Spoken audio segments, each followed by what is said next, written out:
And next item on the agenda is item number 13, Community Organisation Loan Scheme Application. There's an updated staff recommendation. There is an updated staff recommendation, so I just wonder if staff could speak to that. Kia ora koutou and councillors. Before I start, I'd like to acknowledge Glenda Martin, the Chair of Community House, who's joined us in the gallery today. Has been working tirelessly to form a solution for Community House and its tenants. So they have 34 community organisation tenants, and so this decision impacts all of those as well. Community House brought a loan application to Council and Te Rata Foundation, and so Council and Rata have worked really closely together in terms of due diligence and processing this, which is appropriate given that Community House was a joint initiative between those two organisations starting right back in 1990. Rata, a week ago, their board approved a loan of $1 million to help purchase this building, subject to council loaning the same quantum. However, and this is the $1 million loan is the maximum that council assess that Community House can afford to service. However, this leaves them $800,000 short.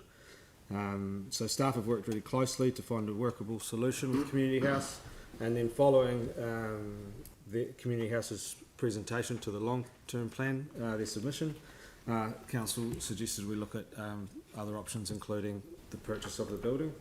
We've done a high-level feasibility of this, and an initial view of it is that it can stack up, and accordingly we have amended our staff recommendation to read that council requests staff to prepare a detailed report on option C in the report of purchasing the building, and note that the manager of property consultancy will undertake initial investigations which may include the negotiation early stages of that purchase. And I open this and I'd like to add that Community House are supportive of this approach of council owning the building. They're assuming we charge them a reasonable rent, of course.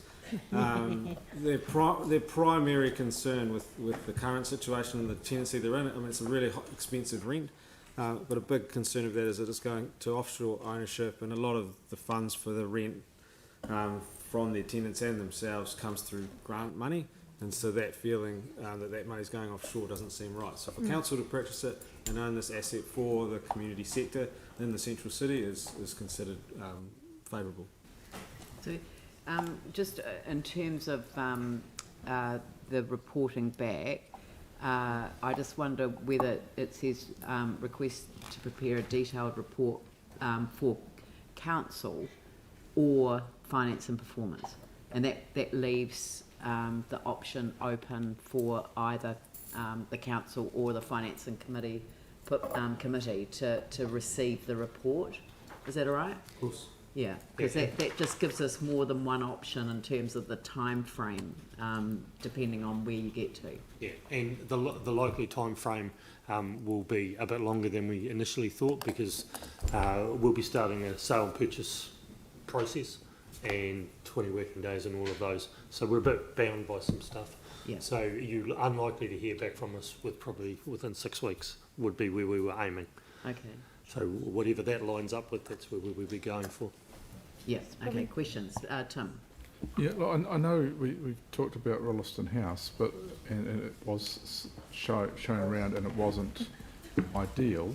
Mm-hmm. But if it could be revamped, could that be an option? Because any money that we have on, we as a council have debt, and that debt's generally through banks, which are overseas anyway. So it's just which donkey you're taking it from.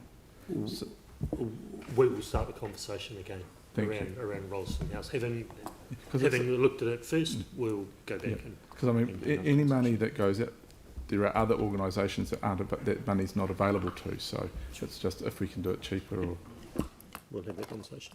Sam? I wonder, on a similar vein to Tim, whether we look at adding something in that just says, in parallel to this, staff work with the community house on our existing surplus buildings or vacant buildings to see whether there's something that can be. So there's a direction that we can work with one or the other. Yeah. Because we don't want to get to the end of 6 weeks and not stack up, and then we've wasted the community house's time at the same time. So could we add something in to that effect, if people are happy with it. Note that, Or request staff to work, yeah. work with Christchurch Community House on our own existing building. So, I mean, Yeah. rather than purchase a building, but See whether we've got this something in the includes, stock this includes the option of Yeah. of an existing building. Yep. Yeah, yeah. Yep. Cool.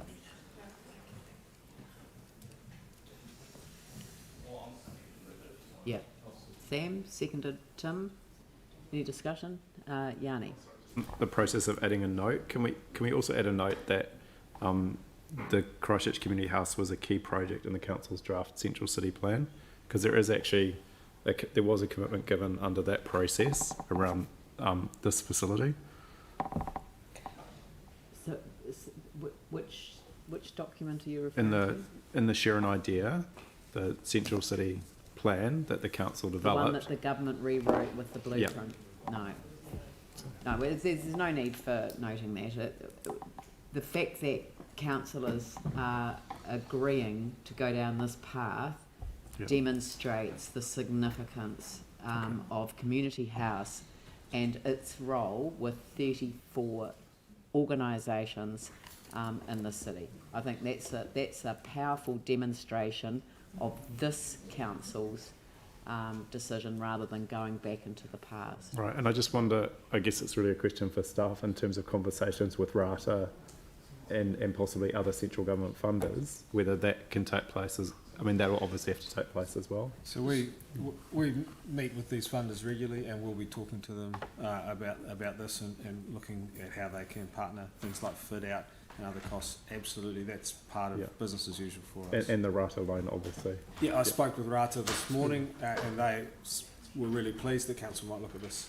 Okay, So absolutely. cool. Thanks. Thank you for the work on it. Any discussion? Andrew? Thank you. On first reading of this report, I thought option 3 seemed a very sensible approach, and I'm pleased to see that progressed today through this resolution, as well as been a sensible approach. It's worth pointing out, and this is paragraph 4.3.3 in the report, that it's cash flow positive and rate neutral. So that means it's financially sensible as well as a realistic and good outcome. I also note that the only disadvantage would be if Community House were to cease operating and therefore no longer need the space. Clearly, that's something that we would hope wouldn't happen and that I would consider to be reasonably unlikely. There again, the problem that council was faced with, been having to sell a building in what continues to be a rising market, may not turn out to be a disadvantage at all in the unlikely event that that part of it came into play. I do think this allows us today, and we're doing it, to send a really strong signal that we value and support the work done at Community House, and we understand the need for a fit-for-purpose premises for that work to happen. This allows us to support that today, and I welcome the report coming back so that we can progress this. Yanni? I'm really grateful that we're looking at what support we can provide to the Christchurch Community House. This was a key project in our Central City Plan, and I know that was a draft plan. I know it was submitted to government and they rewrote it, but the work that we did with our local community through Share an Idea, this was a project that was identified as being really important.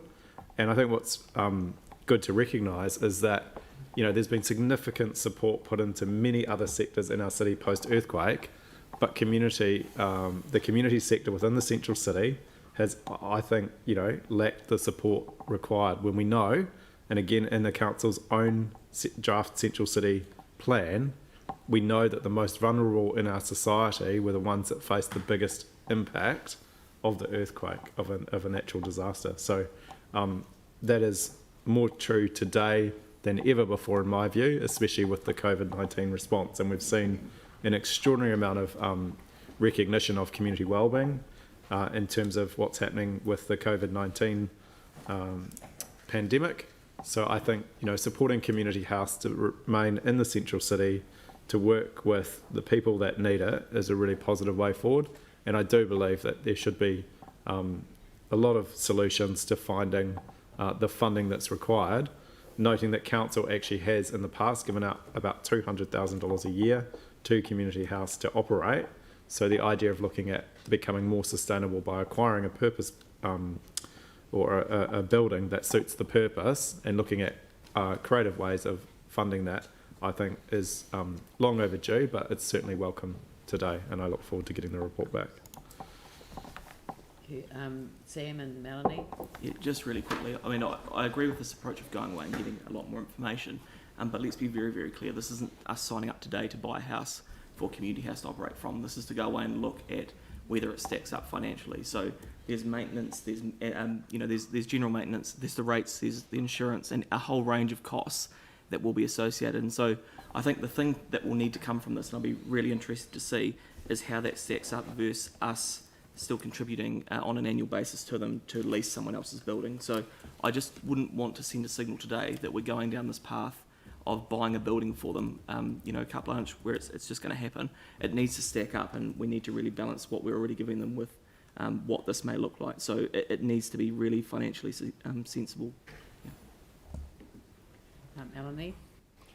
I remember during the election campaign, actually, they had people running for council come and talk at Community House, and one of the questions was about how we would support community organisations, and most of the people who were standing there didn't really address the question at all, actually. But I think looking at this option is a no-brainer, and I think it shows our commitment to the community and the community organisations that come to us. I'm very pleased to see this, especially after the long-term plan submission.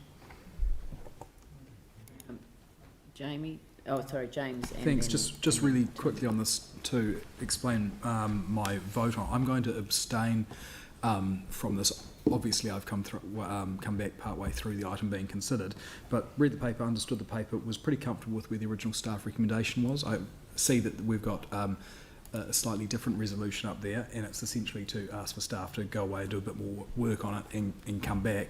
But I just think that I wasn't able to hear all that discussion which led to that. So my understanding was that staff actually had done quite a bit of work on it and looked at the financials and came back with a resolution that aligned with where our risk appetite was in conjunction with enabling a positive outcome. So certainly not adverse to getting more detail. I think we've shown it through our annual funding, but I do think the best that we can do at the moment is look at what we have already. And sometimes things aren't perfect, but if we can guarantee some kind of ownership that remains with council and gives them tenure, which is what they need, and security, whilst we actually have money still free to support others that may need it. Because when we put out a large amount of money, that means that there's no money for someone else, and we never know who that someone can be. So I think we've got to be very careful how we go forward with this. We're also looking at a long-term plan at the moment, which is looking at our financial constraints. So I think we've got to show that with every decision we make. So if there's an option that we already own that may not be perfect but functional, I think we have to have a serious look at that. And I look forward to the information that staff will be bringing back. Well, I think it's pretty exciting that we've got staff working so closely with Community House. I think finding a resolution that gives some permanency, and I say that given that the original decision, the original circumstances were brought about by an earthquake that displaced right from the heart of the centre of town, and ultimately led Community House away from the centre, and even though the decision we were going to consider today would have brought them closer, maybe there are other options that would bring them even closer to the heart of the city again too. So I'm very supportive of staff going down this track. I understand the abstention because if you haven't been here for the discussion, then you wouldn't be aware that this has been worked through as a result of the presentation that came through the long-term plan process, and a desire to potentially use the rent that would be being paid to make sure that there wasn't a rates impact on the city. So it would be a win-win if you can get there. So all encouragement to you, no pressure. I'll put the motion. All those in favour say aye. Those opposed say no, and mark one abstention. Thank you. Thanks very much. Right, now we're moving on to the